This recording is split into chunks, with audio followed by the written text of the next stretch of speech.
عزیزان گرامی، اس کے بعد پھر بے انتہا پہ ظلم کیا گیا. متوکل نے خود اپنے بھائی سے کہا کہ ان کو زہر دے دو اور تاکہ ان کی شہادت ہو جائے. عزیزان گرامی، جب امام محمد تقی علیہ السلام کی شہادت ہو رہی تھی تو امام علی نقی علیہ السلام صرف 8 برس کے تھے، اور امام محمد تقی علیہ السلام کی والدہ زندہ تھیں اور وہ مدینے میں تھیں. تو امام علی نقی علیہ السلام نے رو کے اپنی دادی سے کہا دادی اماں، آج میرے بابا کی شہادت کا دن ہے. تو جناب صدیقہ خاتون رونے لگیں. کہا بیٹا ایسا مت کہو، میرا 25 برس کا جوان بیٹا ہے. کہا دادی اماں، وہ جو اللہ کا ایک فرشتہ ہے جو امام کے ساتھ رہتا ہے نا، وہ اب میرے پاس آ گیا ہے. اس کا مطلب ہے میرے بابا کی شہادت ہو گئی ہے. میں آپ سے سوال کروں، کسی ماں کو اگر بیٹی کی شہادت کی خبر ملے تو کیا حالت ہو گئی ہوگی؟ روایت کے الفاظ ہیں، جناب صدیقہ خاتون بے انتہا رونے لگیں، تڑپنے لگیں، اور ایک ہی دلاسا تھا، وہ ان کا پوتا، وہ جو 2 پوتے اور 1 پوتی تھی، ان کو سینے سے لگایا، پیار کرنے لگی، رونے لگیں. کہا کہ میرا بیٹا مارا گیا. بچپنے سے یتیمی اس طرح سے امام علی نقی السلام نے دیکھی ہے. میں سوال کروں، یتیمی کیسی بلا ہے؟ یہاں تک کہ پیغمبر اسلام فرماتے ہیں یتیم بچے کے سامنے اپنے بچے کو پیار نہ کرو. پوچھا کیوں مولا؟ کہا کیونکہ جب وہ دیکھتا ہے نا کہ کوئی اپنے بچے کو پیار کر رہا ہے تو اس کا دل ٹوٹ جاتا ہے. عزیزان گرامی، روایت کے الفاظ یہ ہیں کہ جب پہلی عید آئی تھی نا امام حسن مجتبیٰ کی شہادت کے بعد، یہ مسلسل جب عید آیا کرتی تھی تو امام حسین علیہ السلام جنت البقیع اپنے بھائی کی قبر پہ جایا کرتے تھے، تو اپنے بچوں کی انگلی پکڑتے تھے لیکن سر پہ ہاتھ نہیں رکھتے تھے.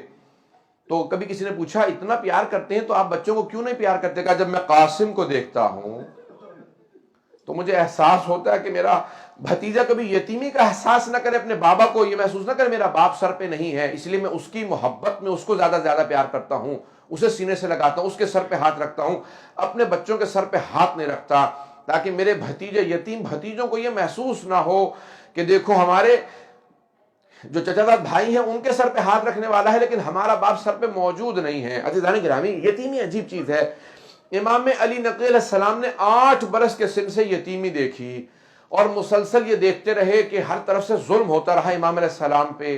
عزیزان گرامی، جب جناب سکینہ بنت الحسین کو پہلا تماچا لگا تھا نا تو انہوں نے اس لحظے میں اپنے چچا کو پکارا تھا اور کہا تھا کہ چچا جان آ کے دیکھیے ذرا میرے کانوں سے کتنا لہو بہ رہا ہے.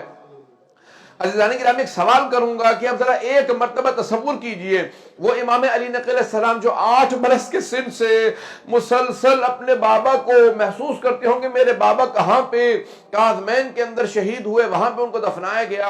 عزیزان گرامی، اب یہ مسلسل وقت کٹتا رہا یہاں تک کہ آخری لحظات ہیں امام علی نقی علیہ السلام کے.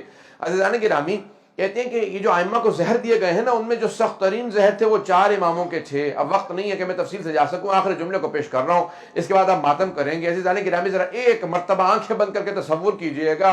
کیا تصور ہے؟ کہتے ہیں جیسا 4 اماموں کو زہر دیا گیا ویسا کسی کو نہیں دیا گیا. کیوں؟ وہ کہتے ہیں جو امام حسن مجتبیٰ کو زہر دیا گیا ویسا زہر کسی کا نہیں تھا. پوچھا کیوں؟ کہا کیونکہ امام کا کلیجہ نکل آیا تھا. کہ دوسرا کس کو زہر سخت دیا گیا تھا؟ کہ دوسرا امام رضا علیہ السلام کو. کہ کیسا زہر تھا؟ کہ جب زہر دیا گیا نا امام نے فوراً اپنے چہرے پہ رومال رکھا. کہ کیا بات ہے کہ مجھے بار بار خون کی قے آتی ہے. کہ اپنے چہرے پہ رومال رکھا کہ میرا پورا کلیجہ پانی ہو گیا ہے، کہ مجھے گھر واپس جانے دے، تیرا کام ہو چکا ہے.